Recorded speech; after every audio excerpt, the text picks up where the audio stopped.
Olá, boa noite. Estamos aqui para mais um vídeo do nosso curso de extensão, a importância da matemática e sua aplicabilidade na disciplina de biologia. E hoje nós chegamos no nosso último vídeo, e nesse último vídeo a gente vai abordar um pouquinho como que a gente aplica o binômio de Newton e também o triângulo de Pascal para que a gente consiga chegar à resolução de problemas da disciplina de biologia. Então, hoje vamos aplicar aquilo que a gente está vendo ao longo das últimas duas aulas e vamos ver qual que é a importância também da matemática para a disciplina de biologia. Então, vamos lá para dois exemplos e duas aplicabilidades dessas funções da binômio de Newton e também do triângulo de Pascal. Bom, o primeiro exemplo que a gente tem diz assim: uma amostra de uma população humana revela que 60 pessoas são do grupo M, 100 pessoas são do grupo MN e 40 pessoas são do grupo N. Pergunta-se: A. Quais são as frequências alélicas? B. Quais são as frequências genotípicas observadas e esperadas? E C. Esta população está em equilíbrio de Hardy-Weinberg ou com relação a este par de alelos? Então, essa questão, na verdade, é uma questão que vai abordar tudo aquilo que a gente viu no nosso curso, né? Então, tudo aquilo que a gente já viu no nosso curso, tanto em relação à probabilidade, em relação ao Q quadrado e em relação ao binômio de Newton, a gente vai conseguir estar trabalhando nessa questãozinha aqui. Então, é uma questão de vestibular, tá? E a gente vai fazer ela juntos. Uma coisa que a gente precisa destacar aqui, lembrar, são alguns conceitos da biologia, né? Se a gente for ver, essa questão é praticamente para responder, a gente vai utilizar a matemática. A gente vai utilizar a probabilidade, vai utilizar o binômio de Newton, vai utilizar o quadrado aqui. Então, para a resolução, é praticamente matemática pura. Mas, para a interpretação do que ele quer, a gente precisa lembrar um pouquinho de alguns conceitos da biologia. Primeiro, que nessa questão ele está falando de um grupo sanguíneo, né? Um grupo sanguíneo que muitas vezes não é lembrado pelas pessoas, né? Geralmente as pessoas elas lembram do sistema ABO e do sistema RH, mas existe um outro sistema sanguíneo humano, que é o sistema MN. E esse sistema MN, ele vai detectar a presença de uma proteína do tipo M ou de uma proteína do tipo N no sangue dessas pessoas. E as pessoas elas podem ter somente a proteína M, somente a proteína N, ou também podem ter essas duas proteínas, sendo do grupo MN. Então, esse grupo sanguíneo, ele vai detectar essa presença desse tipo de proteína. Então, aqui, ele está dizendo para a gente que 60 pessoas são desse grupo M. Isso quer dizer o quê? Que essas pessoas elas têm apenas a proteína M. Então, para que elas sejam do grupo sanguíneo M, ela tem que ter recebido a proteína M do pai e a proteína M da mãe também. Então, ela só tem a proteína M. 100 pessoas são do grupo MN. Isso quer dizer que do pai, por exemplo, ela recebeu a proteína M e da mãe ela recebeu a proteína N. Então, nesse caso, ela tem as duas proteínas, tanto M quanto N. E 40 indivíduos são do grupo N. Isso quer dizer que ele só recebeu essa proteína N. Do pai, N, da mãe, N também. Então, é só para a gente relembrar esses conceitos para que a gente não tenha dificuldade para fazer. Outra coisa que a gente precisa lembrar é algumas coisas que ele pede ali, que são frequências aléricas e frequências genotípicas. Vamos lembrar, o alelo é aquele que eu recebo do meu pai, então, dos meus pais. Então, se eu recebo M do meu pai e M da minha mãe, o meu alelo M do meu pai e meu alelo N da minha mãe. E o meu genótipo é a junção desses dois, que é o M e o M. Então, eu sou do grupo M, nesse caso aí. Então, só para a gente lembrar um pouquinho, para que a gente não tenha dificuldade em responder, em realizar essa questãozinha aí. Então, na primeira questão, se a gente analisar, a gente vai ter que saber quais são as frequências aléricas. Então, vamos tentar organizar aqui. Eu tenho 60 indivíduos, 60 pessoas que são do grupo M, tá? 100 pessoas que são MN e 40 que são N. Então, eu vou fazer aqui, só para ficar com mais espaço, quais são as frequências aléricas. Então, a gente tem que analisar que aí a gente vai ter um total dessa amostra. Se eu tenho, né, 60 pessoas que têm M, mais 100 pessoas que têm MN e mais 40 que têm N, então se eu somar tudo, eu vou saber quantos indivíduos eu tenho aí no meu estudo, né? Somando 60 mais 100 mais 40, eu tenho 200 indivíduos no meu estudo. Então, a primeira coisa que a gente tem que lembrar é que a gente tem esses 200 indivíduos no meu estudo, né? Eu estou estudando esses 200 indivíduos. Cada um desses indivíduos, ó, ele recebeu um alelo do pai e um alelo da mãe.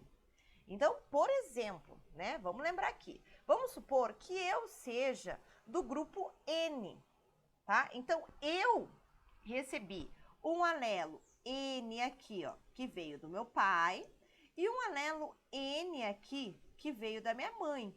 Então, eu vou ter dois alelos, que vão ser o meu genótipo, né? Então, ele vai estar sendo com dois alelos. Então, se eu quero a frequência alélica e sei que tem 200 indivíduos, quantos alelos no total eu vou ter que ter? Eu vou ter que ter um total de 400 alelos. Por quê? Porque cada indivíduo desse recebeu um alelo da mãe, um alelo do pai. Então, ele vai ter 400 alelos. Então, aqui a gente já sabe o total de alelos que a gente vai ter, né, nessa amostra que a gente vai entender.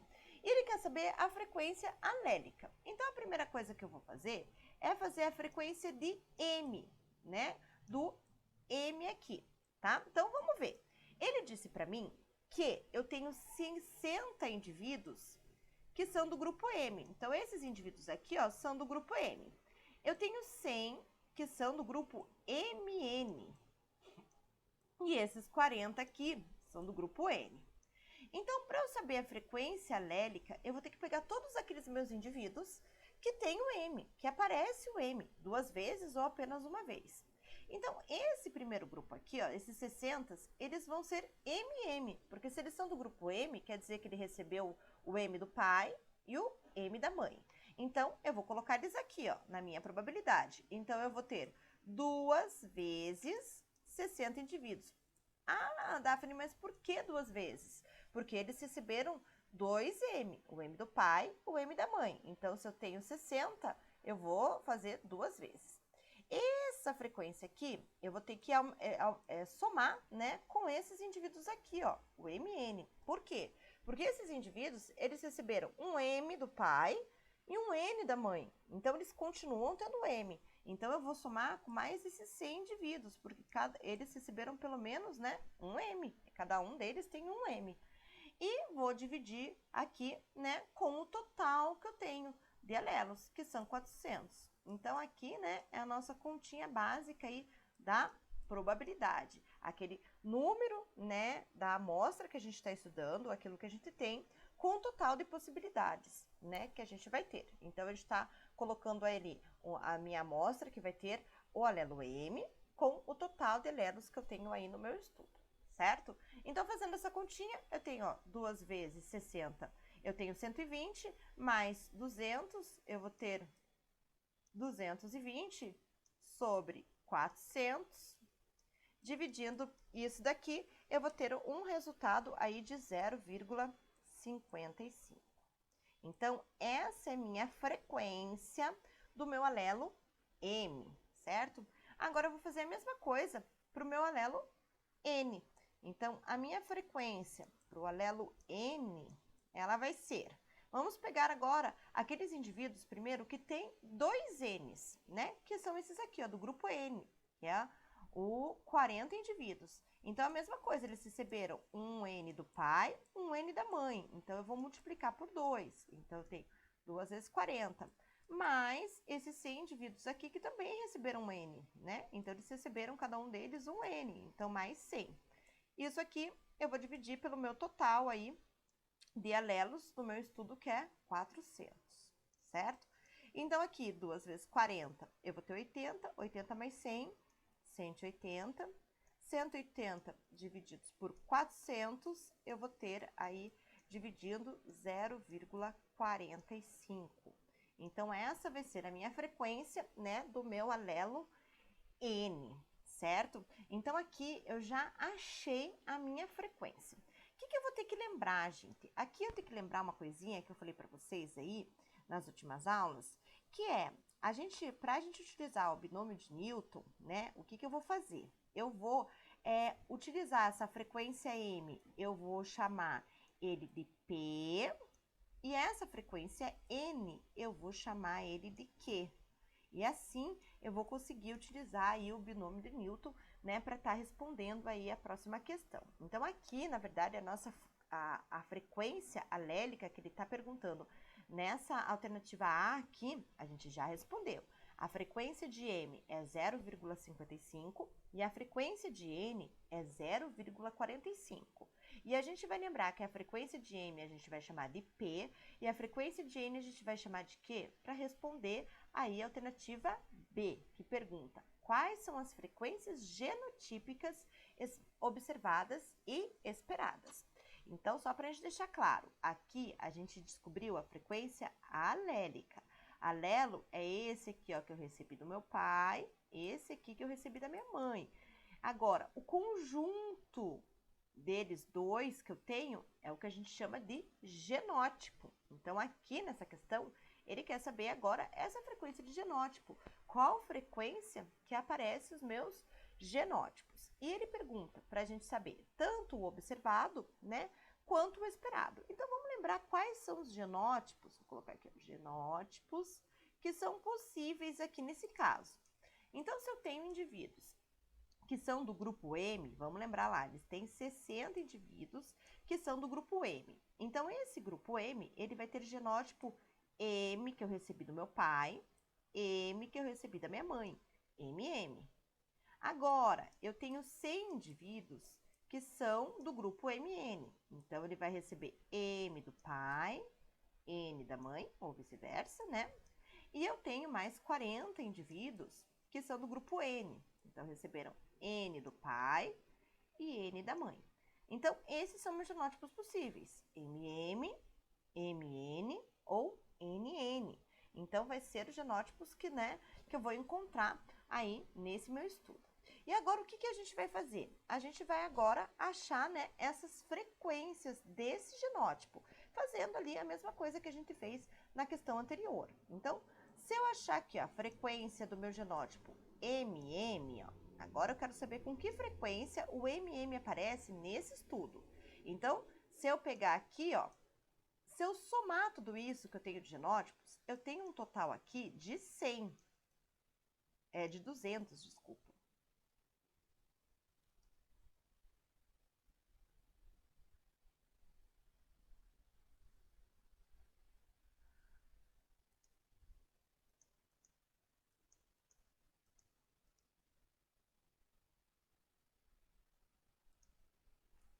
Se eu somar tudo aqui, agora em vez de ter aquele total de 400, que era na minha frequência alélica, eu vou ter um total de 200. Então, eu vou fazer a mesma coisa. Eu vou colocar aqui na minha probabilidade o número de indivíduos MM que eu tenho no meu estudo e o número total de indivíduos que eu tenho. Então, nesse caso, eu vou ter 60 indivíduos que tem aí MM, né? Sobre aqui esses 200 indivíduos que é o meu total. Fazendo essa continha aqui, 60 divididos por 200, eu tenho um resultado de 0,3. Então, essa é a minha frequência observada, né? Que eu estou observando aí, que eu encontrei no meu estudo, tá?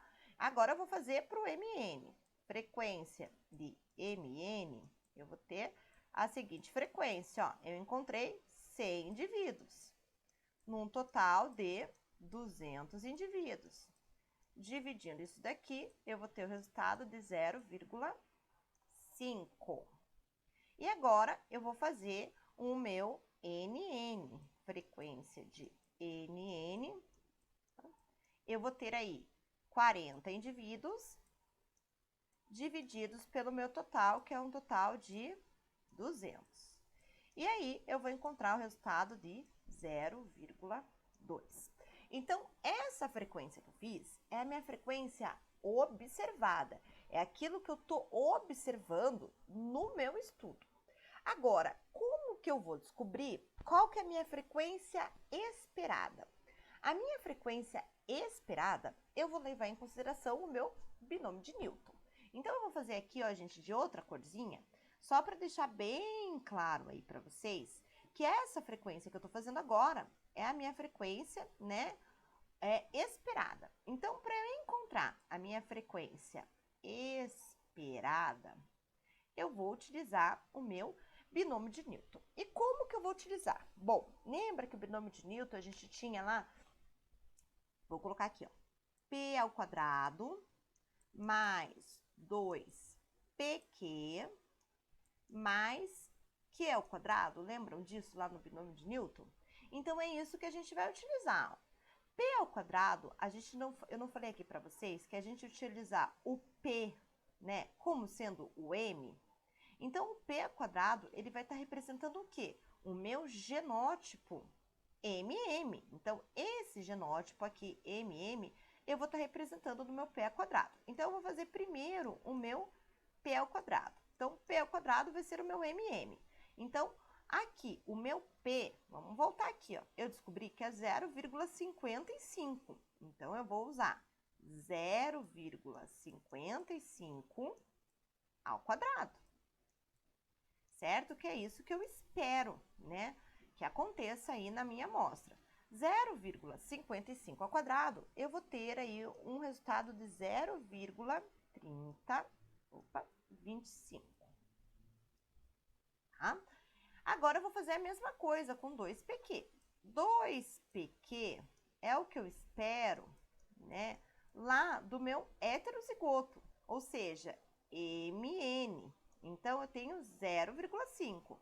Então, eu vou fazer 2 vezes, né, o meu P, que está aqui, 0,55, e o meu Q, que vai ser 0,45. Então, 0,55 vezes 0,45.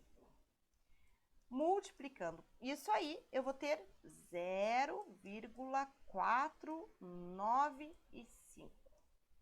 Agora, eu vou fazer o Q ao quadrado, que é igual. Q ao quadrado, o Q é 0,45. Então, eu vou fazer 0,45 ao quadrado, certo? Resolvendo isso daqui, né, levando ao quadrado, eu vou ter 0,2025.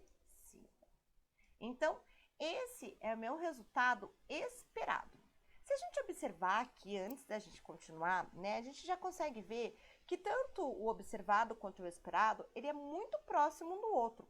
Então, olha lá, esse primeiro aqui, ó, P ao quadrado, ele está representando aqui para mim, ó, o MM, tá? Então, eu achei aqui, ó, no meu observado, 0,3. E no meu esperado é 0,3025. Então, tá bem próximo. Esse aqui, ó, ele tá representando o meu heterozigoto. Então, aqui no meu observado, eu observei 0,5. No meu esperado, ó, é 0,495. Tá muito próximo, né? E aqui, a minha frequência de NN é essa daqui, ó, do Q ao quadrado. Então, aqui eu achei no observado 0,2 e no meu esperado era 0,2025. Então, se a gente reparar, ele já está bem próximo daquilo que é esperado. Então, agora vamos para a nossa questão C. Diz assim, esta população está em equilíbrio de Arden-Weber com relação a este par de elelos? Então, agora nós vamos ter que analisar se essa população ela já está em equilíbrio. A gente já fez bastante isso nas aulas passadas, a gente fez bastante esses testes e vamos relembrar como é que a gente utiliza, né, o teste do Q quadrado para ver se essa população ela está ou não no equilíbrio de Arden-Weber. Então, para que a gente faça isso, vamos relembrar que para fazer o Q quadrado, a gente precisa de duas hipóteses, né? A hipótese que a gente vai estar testando, que a gente chama de hipótese nula, que eu vou colocar aqui, ó, H0. Essa hipótese é essa população está no equilíbrio de Arden-Weber. Então, eu vou colocar aqui está só, tá? Para ficar mais fácil. Então, quer dizer que essa população lá está. E para que a gente teste, né, através do Q quadrado, a gente precisa de uma hipótese, né, que esteja uma hipótese que seja alternativa, né, a essa. Então, a gente vai utilizar como hipótese alternativa, né, e H1 é que ela não está. Então, vou colocar aqui, não está. Então, assim, a gente tem duas hipóteses, né, para a gente estar testando, e aí a gente vai saber se ela realmente está, né, ou não está no equilíbrio de Argand-Wendel.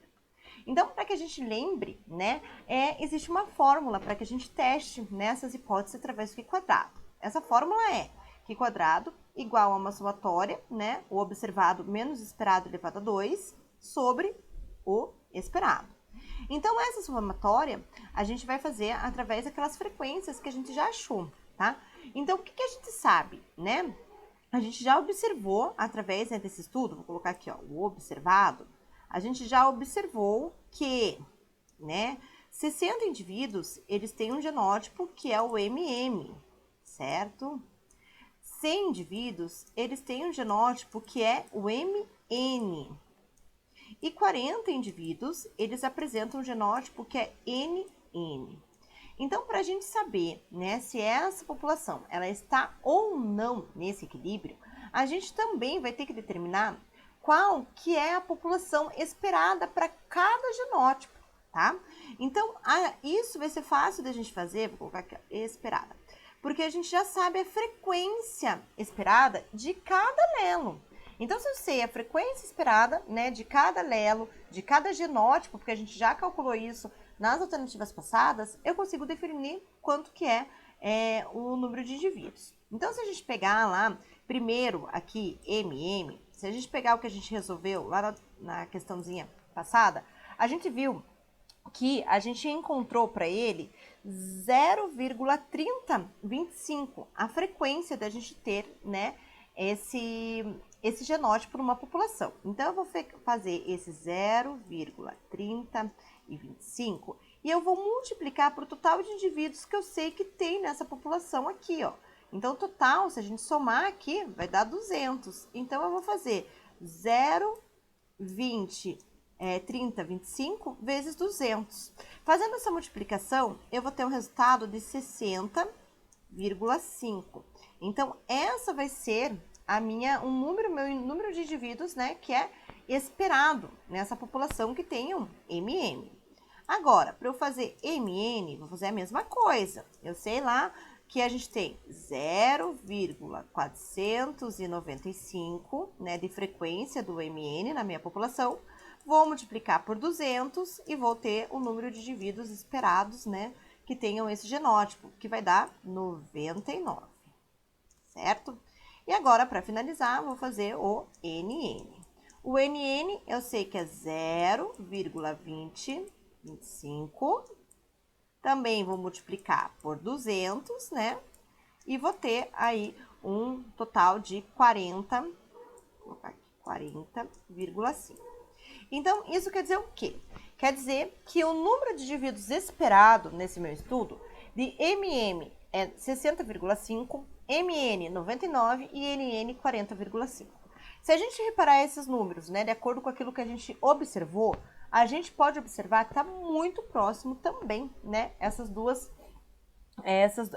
informações, tanto do observado quanto do esperado. Então, agora são esses os valores que eu vou colocar na minha fórmula do Q quadrado. Então, o Q quadrado, por ele ser uma fórmula, né, que tenha uma somatória, você pode fazer tudo junto. Aqui, por uma questão mais de organização aqui, para não ficar tão bagunçado aí para vocês, eu vou fazer eles separadinhos e depois eu vou somar tudo. Vai dar a mesma coisa, né?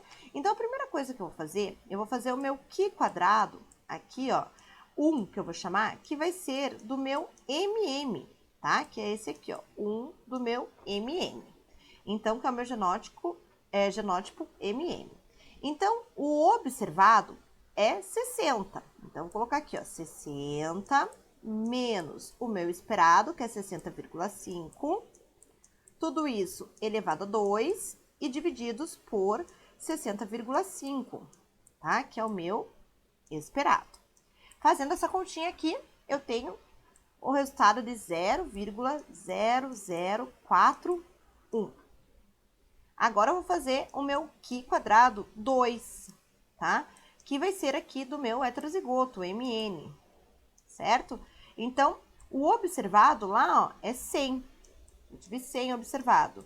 Menos 99, que é o meu esperado, elevado a 2. Tudo isso divididos pelo meu esperado, que é 99. Fazendo essa continha aqui, eu tenho o resultado de 0,10. E agora eu vou fazer meu Q quadrado 3, que vai ser do meu genótipo, né? NN, tá aqui, ó, 3. Então, do NN eu vou ter 40 como observado, menos 40,5 do meu esperado, sobre 2, divididos tudo isso por 40,5, tá? Então, como resultado, eu vou ter 0,0062, certo? Então, separadinho é isso. Agora, o meu Q quadrado é uma somatória de tudo, né? Então, eu vou somar aqui, ó, vou somar 0,0041 mais 0,1010 mais 0,0062. Eu vou somar aqui mesmo, tá? Somando tudo isso, né, eu vou ter um resultado de 0,1113. Então, esse aqui é o resultado, né, do meu Q quadrado. Então, agora eu vou apagar só aqui um cantinho para fazer isso e já volto com vocês para a gente continuar.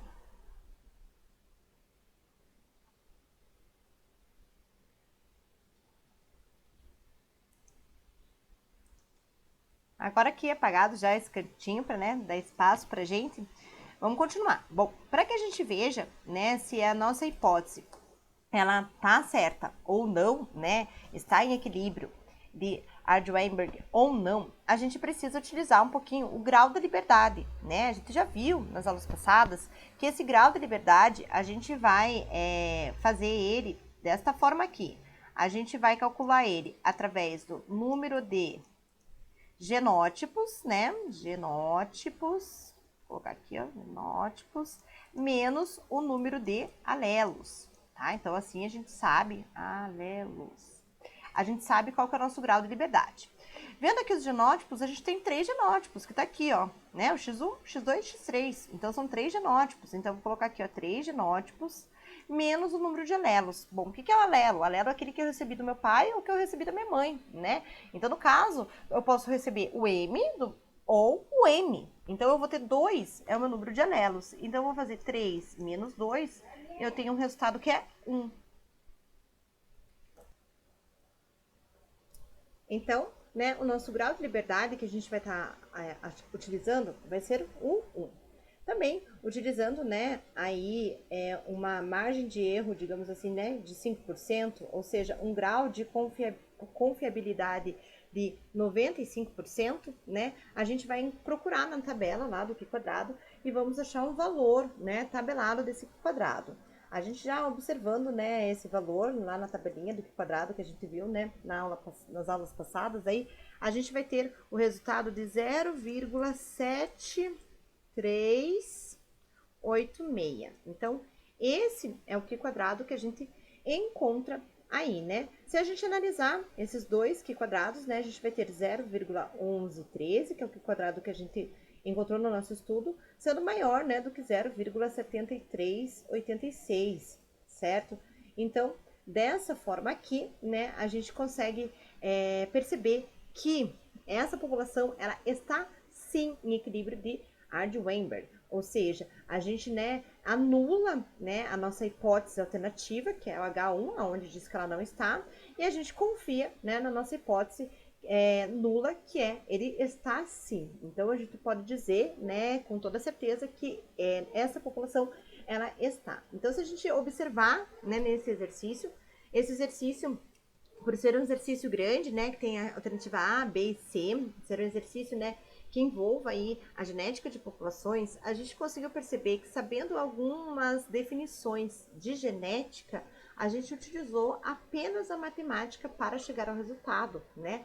Tanto lá na alternativa A, onde que a gente utilizou as nossas noções de probabilidade, onde utilizamos, né, o número que a gente tem com o total possíveis. A gente utilizou o binômio de Newton aí para falar, né, daquelas frequências que a gente tinha esperada de acordo com esse estudo, e aí estamos utilizando, né, o teste do quadrado. Então a gente consegue observar que a matemática, ela está sim muito presente na genética, e com os conhecimentos matemáticos nós conseguimos, né, tendo algumas definições aí de genética para que a gente compreenda o que está se pedindo, a gente consegue resolver esses exercícios. Então, é muito importante a gente perceber essa conexão que a gente tem, né, entre a matemática do ensino médio, né, que é o que é ensinado no ensino médio, e também a genética, que também é ensinada, né, a nível de ensino médio. Então, a nossa próxima questão aí, a gente vai falar um pouquinho sobre o triângulo de Pascal, que foi, né, o assunto da nossa última aula. Então, a última aula a gente entendeu o que era o triângulo de Pascal, a gente viu como a gente, né, organiza, como que a gente vai construir esse triângulo de Pascal, e vimos também, né, as propriedades desse triângulo.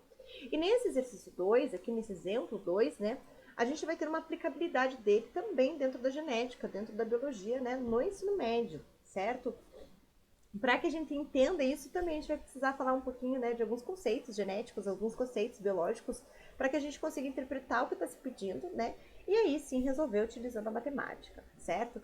Então, nesse exemplo aqui, a gente vai ter um caso de herança genética chamada de herança quantitativa. A herança quantitativa é quando a gente tem um gene aditivo, e dependendo da quantidade desse gene que é encontrado, né, no genótipo de cada pessoa, a gente tem uma característica diferente. Então, toda vez que a gente tem herança quantitativa, a gente tem um gene que adiciona uma característica. Então, se essa pessoa ela tem um desse gene, ela vai ter uma característica X. Se ela tiver dois desse gene, ela vai ter uma característica Y, e assim por diante. Então, ele vai adicionando uma característica.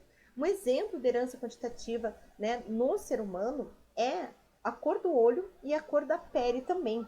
A cor do olho, por mais que a gente saiba, né, divida a cor do olho em claro e escuro, a gente sabe que entre esse claro e escuro a gente tem várias tonalidades diferentes. A gente tem o azul, a gente tem o verde, a gente tem o castanho claro, o castanho médio, o castanho escuro, e temos o olho preto, né? Então a gente vai ter várias tonalidades, né, que a gente vai encontrar. E essas tonalidades, elas são dadas, né, através desses genes aditivos, ou seja, através dessa herança quantitativa.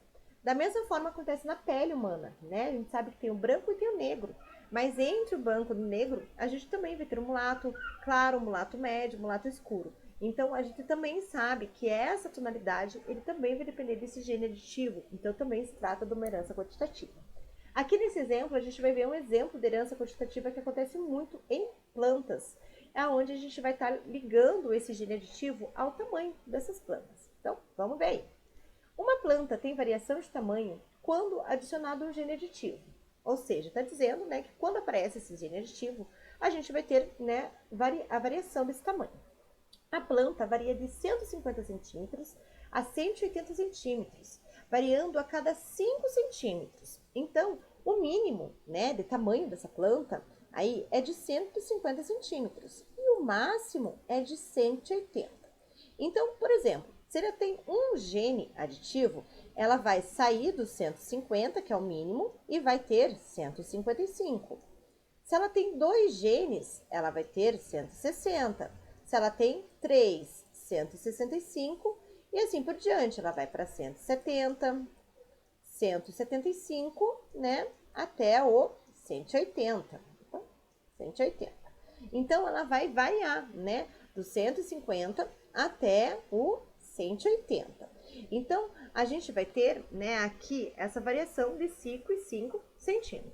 Então, ele diz assim, utilizando o triângulo de Pascal, determine a proporção fenotípica de um indivíduo híbrido, né? Então, uma coisa que a gente tem que saber é que o triângulo de Pascal, ele só vai poder servir para nós aqui na herança quantitativa quando a gente estiver falando do indivíduo híbrido, né? Então, isso quer dizer o quê? Indivíduo híbrido é aquele que tem um gene dominante e um gene recessivo, né? Então, por exemplo, um indivíduo híbrido, ele pode ser o Azão Azinho, ele pode ser o Bezão Bezinho, Cezão Cezinho, dependendo, né, o quanto genes que tem. Então, isso quer dizer que ele recebeu um dominante do pai, um recessivo da mãe, um dominante da mãe, um recessivo do pai.